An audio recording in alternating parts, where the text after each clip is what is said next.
Hello, this is Dunedien here, and today I'm going to be talking about Dreamfall, The Longest Journey. I'm going to be doing this review in parts, just because it is a longer game, and I don't want to forget things from the beginning when I'm talking later on about it. So first and foremost, if you're considering getting this game, know that it is a puzzle game, and it is also supposed to be a choices matter game. At least those are the things that I understood going into it and that I was sold on for it.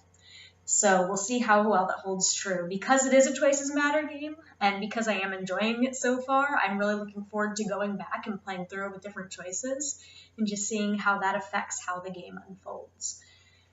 So what this is this is a game set in the future. It is a sci-fi, but it is a sort of semi-near future sci-fi. So like there's still taxis, there's still like local markets, there's still people living in houses, there's still cell phones, all of that is the same. There's nothing, it's not like on a different planet or with things drastically different so far. Except that from the beginning, the game is hinting at this other world existing.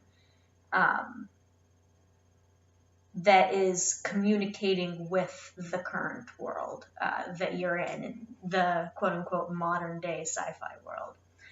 So at the beginning of the game, you're confined to a few very specific areas, and it's sort of like the tutorial. You learn how to do the combat, which is pretty straightforward. It's not the best combat in the world, but it doesn't have to be. This is more of a puzzle game than a combat game, and it serves its purpose completely, within reason, completely well. There was no need to do any more with the combat. The puzzles are definitely very interesting puzzles. They're pretty fun. The only hang up with them is that if you are someone that gets frustrated by a lot of running around, or someone that wants to be pointed to the puzzles and the puzzle pieces you're going to be trying to solve, this game might frustrate you. This might not be the game for you. That being said, as you are running around and solving the different puzzles and figuring out what you're trying to do, this game is a gorgeous game to do that in. Like, if you were going to have a character need to run around to solve the different puzzles into the same environments a few times, this was the type of game to do it. The artistic style with this, the visual style, is amazing. So I couldn't recommend it enough if you just like pretty games. The characters are also pretty cool. You start off with a combat instructor who it seems like there might be more with later on, just based on how much backstory they give her and how much dialogue you have with her. But she's pretty cool. A ex-boyfriend / friend that you're still on good terms with, and you meet him and you're helping him out with a few things. And then another friend who is a shop owner and who hooks you up with some pretty cool gadgets early on, and seems like she's going to be serving that sort of like tech support role throughout the game. So those are the main characters. So far it's been a really good time. The action really kicks off when you take a taxi to this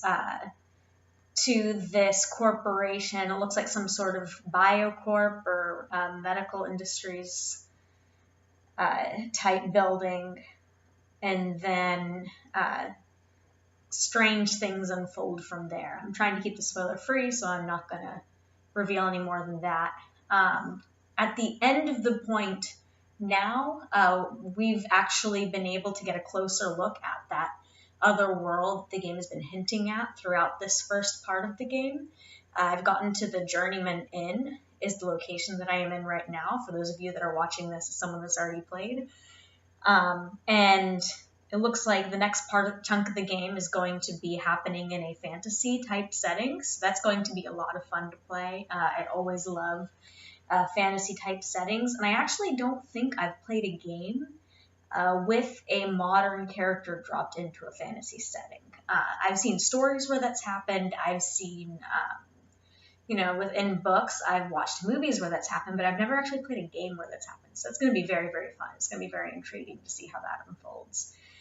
And overall, so far, I really love this game. So if you want a spoiler-free review of the game just for deciding whether you want to buy it or not, then I'm going to just end it here. I would definitely say that it's worth your time. It's a pretty long game so far, but the puzzles are compelling. There is one part that I had to look up, and I will say, let yourself fail forward. So the one part that I had to look up, I thought that I was supposed to be able to avoid this one scenario, and I wanted to avoid it if I could, so I kept trying to restart the game from my last save point so that I could avoid that situation, and it wasn't an avoidable situation. It was one of those where you just sort of end up with your character in a bad place, and there's nothing you can do to avoid it.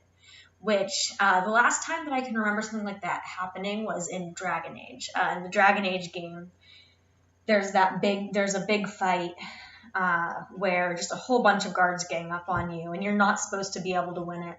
And I kept resetting that game over and over and trying to beat that fight, and just couldn't do it. And it's the same thing with this scenario here. So just let yourself fail forward if you can with this game. That's the lesson I learned from that mistake in the first section of the game. Is I'm not going to keep trying to reload and avoid a situation. I'm just going to take whatever situations unfold and move forward from there. So that is it. Definitely a good game. Again, if you are someone that gets frustrated by a lot of running around the same environments, that is the one caveat, is if that is your hang up, you probably won't enjoy this game. That would be a reason to skip it. But other than that, it's a lot of fun, well worth your time. And thank you very much. This is Dunedien signing off. Let me know in the comments. If you think I have things to look forward to, don't spoil anything for me, but I'd like little teases and hints. That's always fun. If you have not seen this game, but you are intrigued or have any questions or considering buying it for yourself, then let me know in the comments. We can talk about it. Thank you very much. Have a great night.